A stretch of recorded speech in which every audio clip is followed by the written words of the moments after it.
Thank you so much for coming today.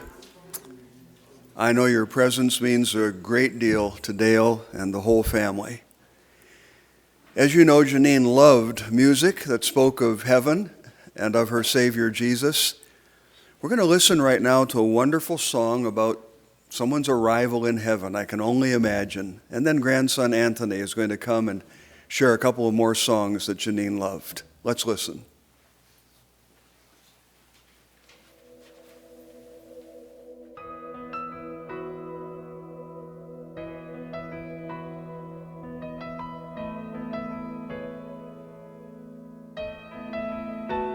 I can only imagine what it will be like when I walk by your side. I can only imagine what my eyes will see when your face is before me. I can only imagine.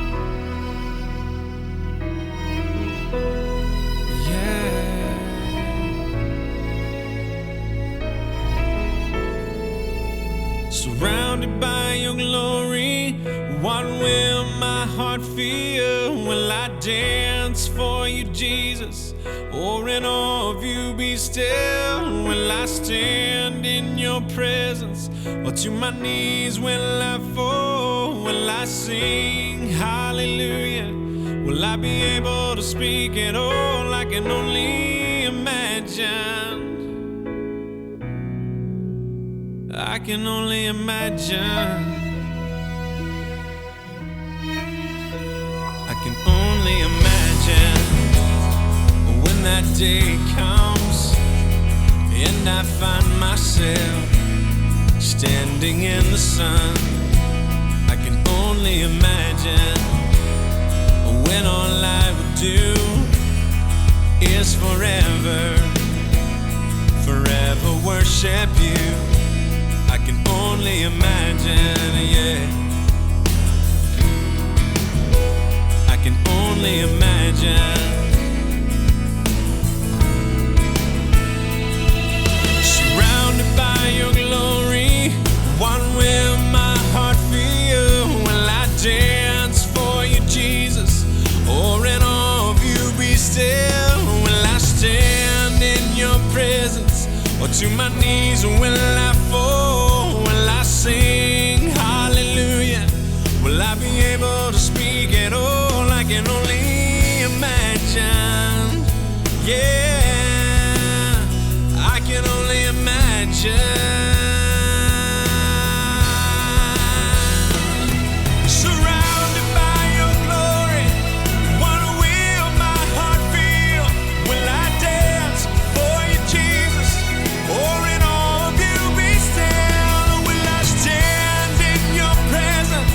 To my knees will I fall? Will I sing hallelujah? Will I be able to speak at all? I can only imagine. Yeah, I can only imagine. I can only imagine. Yeah, I can only imagine.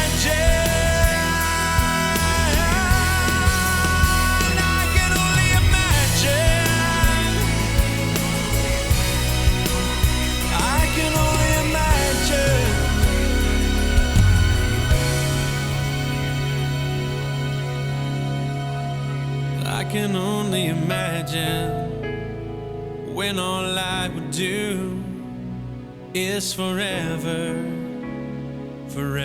worship you.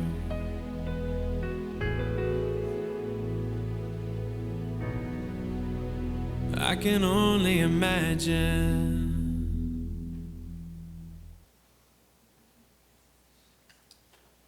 I'm going to be singing Amazing Grace and Old Rugged Cross, and you're more than welcome to join as you feel led.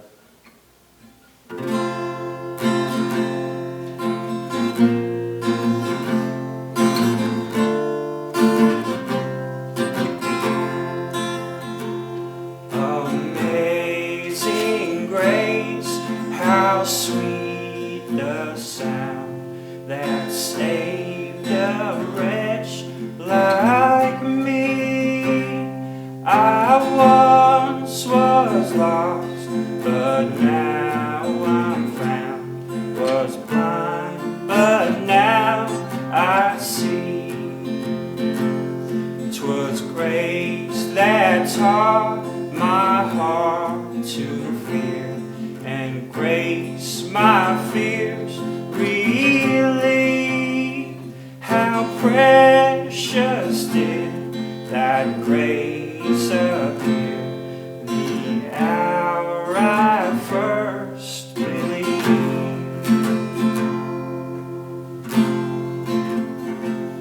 Through many dangers, toils, and snares, we have already come. 'Twas grace hath brought us safe thus far. Grace will lead us home. And we've been there 10,000 years, bright shining as the sun. We've no less days to sing God's praise when we first begun. Amazing grace, how sweet the sound that saved a wretch like me. I once was lost, now am found. Was blind, but now I see.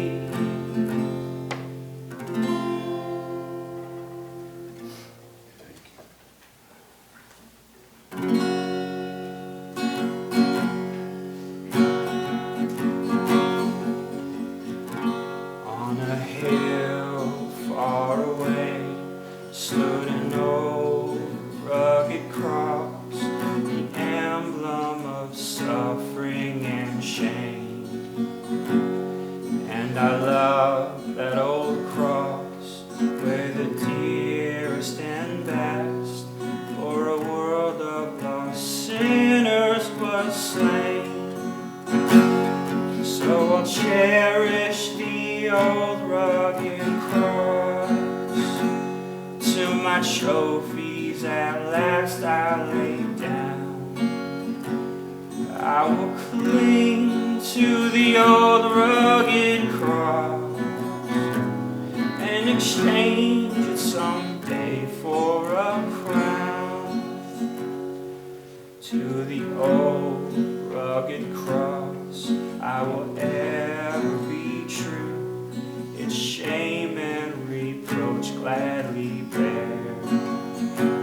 And he'll call me soon to my home far away, where his glory forever I'll share.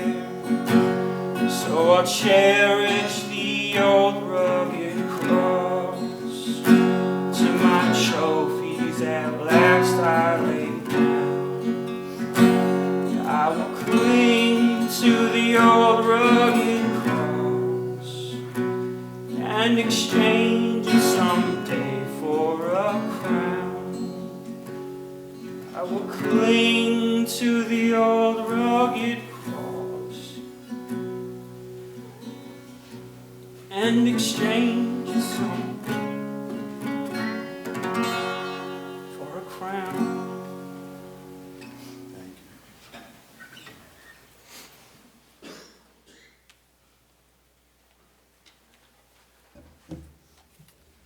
Thank you so much, Anthony. I'm sure if your grandmother is watching, she is exploding with pride right now. Thank you. We're here, as you know, today to honor the long, full life of a deeply loved, amazing woman, Jeannene Behler, or JJ, as many of you probably know her. She was described to me as an awesome and a classy lady. She was also described to me as a goofy nut, which is rather a remarkable combination of traits, two which she put together with grace and fun. She was beautiful inside and out. She had a warm, brilliant smile that made everyone feel welcome, accepted, and loved. If you looked at the pictures, you'll see that beautiful smile again and again. She was a woman who prioritized her family and her faith. Thank you so much for allowing me to be part of this service. And thank you, Dale and Julie and some others who helped me just to get to know Jeannene better this week. There are several in the family who are going to come at this time to share a tribute or a reading. Julie's going to go first, and I just invite those of you who plan to speak, come ahead right now, and you'll all be right here then, and one by one can step up to the podium so everyone can hear. Thank you.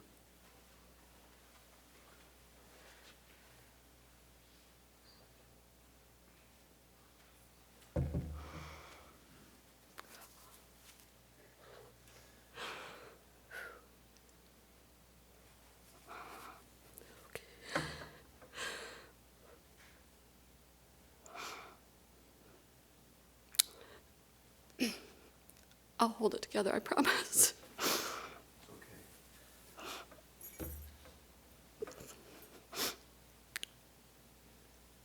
As an ER nurse, trauma nurse, we're trained to save lives, to fix things. That's what we do. It just killed me that I couldn't fix her, that I couldn't save her, that we couldn't beat the cancer beast. She fought hard. She didn't want to leave us. But God was calling her home.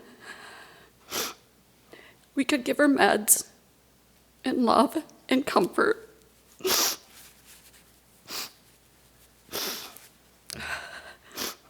In my career, unfortunately, I witnessed many deaths, but nothing could prepare me for watching someone that you love surrender their last breath. The biggest comfort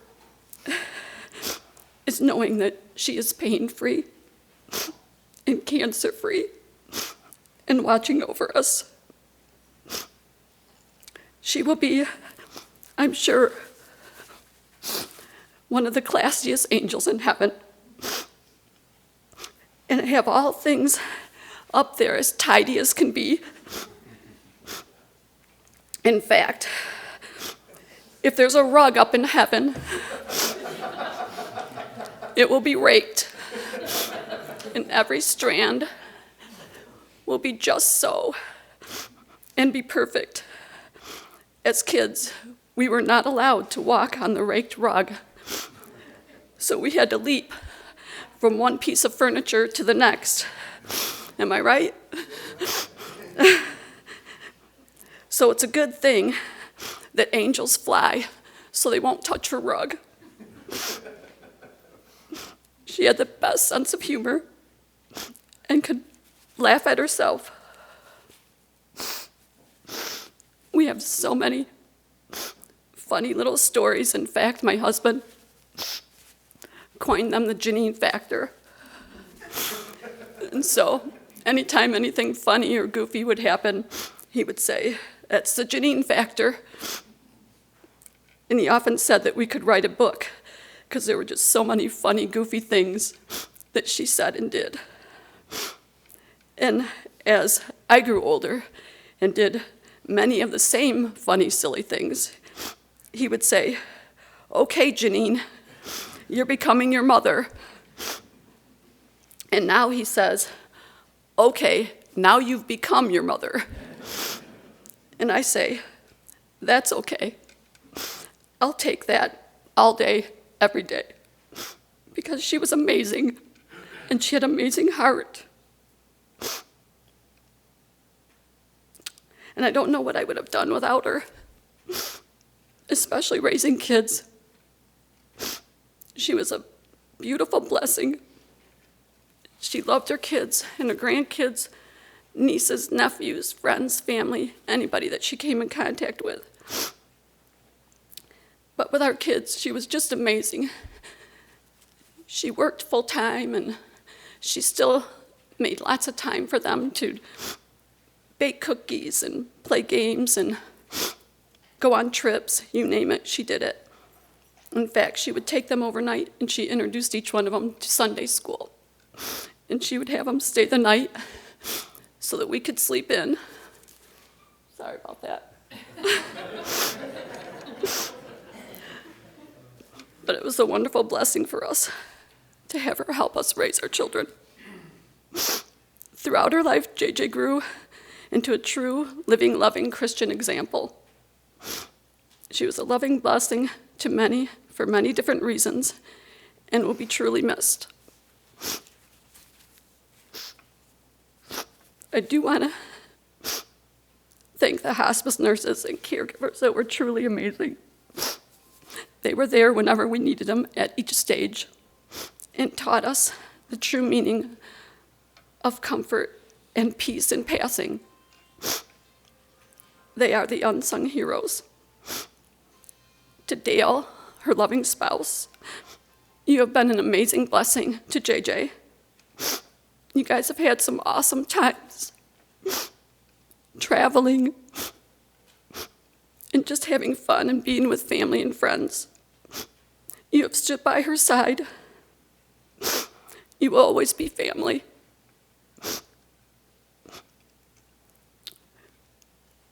In this, you were the best sister and the best friend to her. It was truly a God thing when they moved to Michigan and the four of you were able to spend some time together before the cancer returned. The last 6 months, besides Dale, Nis has been by her side nearly every day, cooking, cleaning, loving her, and making the last 6 months of her life the best that they could be. You sacrificed and put your life on hold to be by her side and never complained once. I thank you from the bottom of my heart for making that time with her so special. We should all be so lucky to have what you two shared and what you two shared.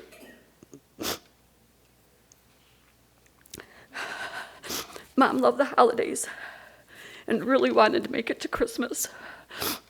But Dale and Nis made that happen by getting all the decorations out. She kind of was in her mind a little bit towards the end. So they got all the Christmas decorations out, and we basically had Christmas so she could feel the holiday spirit. She loved to make homemade Christmas candy. It was awesome, and homemade cookies. So you'll notice in the lunchroom that there's just some little holiday Hershey Kisses on the table. Not homemade, I'm sorry. I'm not that domestic. But in honor of the season, in honor of JJ, take a holiday Hershey Kiss in honor of her. Mom, rest in peace and keep those angels laughing and dancing until we meet again. I miss you already. We love you.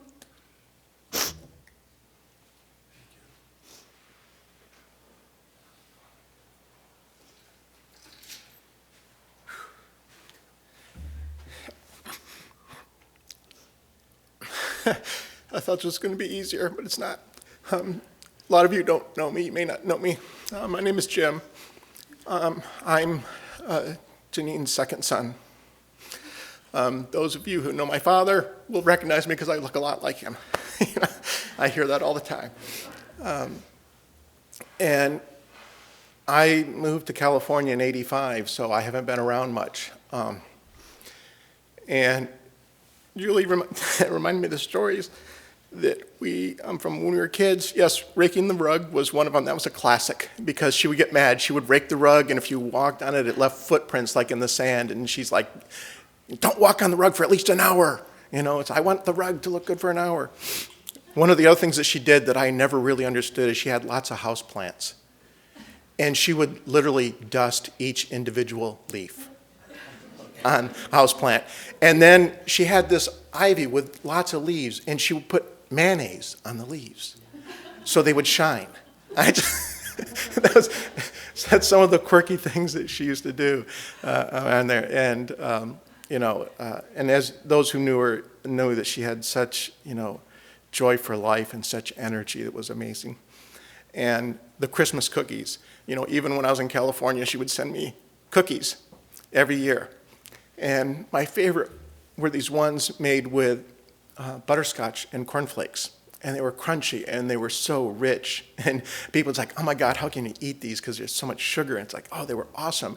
And then one year, she didn't send me the butterscotch cookies. She sent me other cookies. And it's like, "What happened to the butterscotch ones?" And she goes, "I thought you were sick of them." "I'm sick. They're my favorite. Why didn't you send them?" And I think Julie made them one year and sent them to me. So thank you. So, but because I live in California, I haven't seen her much lately. And, it's the old cliche of, you never know when they're going to go. And so I missed that boat, unfortunately. Julie asked me if I wanted to do Zoom at the end. And to be honest, I didn't want to. I had this vision of her as a person with so much energy in life. I didn't want to see her at the end because I wanted to hold on to that memory of her with all that energy. So I said no, but I did, Julie held the phone up to her ear, and so I did get to say goodbye, at least. And Dale, this is unfortunately the second time we've met, and I will have to say, everything I've heard about you, that you're a wonderful guy, and that the two of you were wonderful. And I want to thank you for being there with her these last few years. So thank you, Dale. And thank you, everyone, for coming.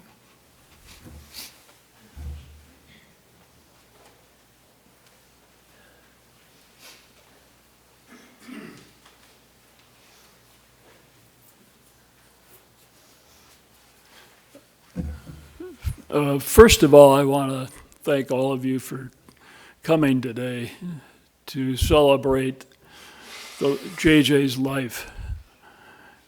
She was an amazing lady. I met her after my first wife died in 2005. I met her 3 years later, and we were married. We intended to be married on her birthday, which is the 6th of December, but unfortunately, Anthony, who sang today, was graduating from Grand Valley State that day. So we tried to get him to change the graduation from Van Andel Stadium to some other place because they couldn't get it, but they could. So we were married a week later on the 13th of December, and we moved to Plymouth. She moved to Plymouth where I lived, and we were there about 3 years. We found a house in Florida that we were going to be snowbirds for a while. But after going back and forth, we decided we were going to move there. So we moved to Florida and lived there about, I think, 10, 11 years until she found out a year and a half ago or so that she had cancer. So she went through all the treatments down in Florida, and she had an amazing doctor. Julie, being a nurse, talked to him, and I think she agreed that he was a fantastic doctor. And JJ really related to him very well liked him, and that helped a lot. So she went through all the series of treatments and was considered clear pretty much of the cancer. And so we talked about it. We decided that I think the best thing for us to do is to move back to Michigan close to family, because we didn't know what the future held. And I think God directed us in that decision, because he led us in every step of the way to come back. Everything was perfectly laid out for us. We decided to run an apartment, and she got on the phone and she found one over on Old Grand Haven Road, that seemed to suit us, and that worked out. We moved up here, and that apartment, sight unseen, was perfect for us. It had everything we needed. We couldn't have designed an apartment for us that was any better. And so she actually told me that was probably the best place she's ever lived. She liked it the best. And so that all worked out and in God's plan for us. And so she went into hospice probably, I think it was April. It was 2 months after we moved here. And we got Harbor Hospice was taking care of her. We had some amazing people. I could not have had any better care for her. Kim is here, her nurse today. And so then the timing was perfect. Julie kept asking us, when should I come up there? And her sister and I, we said, I think it's a little too soon for her right now, but eventually we said, I think it's time for Julie to come. So Julie came up from Florida, and the timing there was perfect as well, because Julie was with her for the last 3 or 4 days of her life, was taking care of her. JJ was able to stay at home, and so that was God's plan for us, and it worked out in perfection, all the way, everything. And so JJ had a really terrific, I guess she always said, I'm for the underdog. I'm always for the underdog. And one example of that was in Florida. We had a neighbor. Neighbors would get together and have cookouts in their driveways or yards. And we had next door neighbors who were friends of ours, but they were never invited for some reason to these get-togethers. And I remember Jeannene actually crying. She had tears because those people were not invited. She felt so bad for them. That's the kind of person she was. She had a very tender heart, and so I will miss her terrifically. I was with her 24/7 for the last year and a half that she was sick, and she was a big hole in my life, but I know that I've done it before when my first wife passed, so I think I can do it again.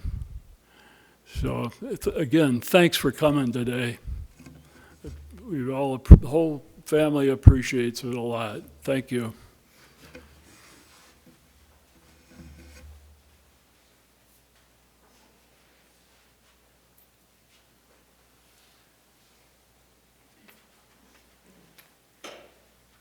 Thank you so much.